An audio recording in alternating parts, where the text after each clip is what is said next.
Takshashila YouTube channel வாயிலாக உங்கள் அனைவருக்கும் இனிய உளம் கடிந்த பொங்கல் நல்வாழ்த்துக்களை தெரிவித்துக் கொள்கிறேன். இப்பொழுது நாம் பார்த்து கொண்டிருப்பது தக்ஷிணேஸ்வரம் காளி கோவில் அல்ல, அந்த கோவிலின் சாயலில் கட்டப்பட்டிருக்கும் அதி அற்புதமான தேவி அன்னபூர்ணாவுக்கு அர்ப்பணிக்கப்பட்ட ஒரு கோவில். இதுவும் வங்காள மாநிலத்தில் பரக்பூர் என்ற இடத்தில் அமைக்கப்பட்டுள்ளது. கங்கை நதிக்கரை ஓரம் ராணி ஜெகதாம்பா என்பவர் இந்த கோவிலை வடிவமைத்திருக்கிறார்.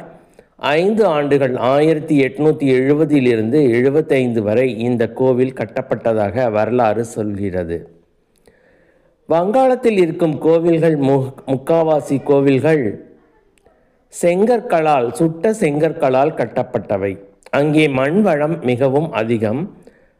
இந்த கோவிலானது அன்னபூர்ணா மற்றும் சிவபெருமானுக்கு பிரத்யேகமாக அர்ப்பணிக்க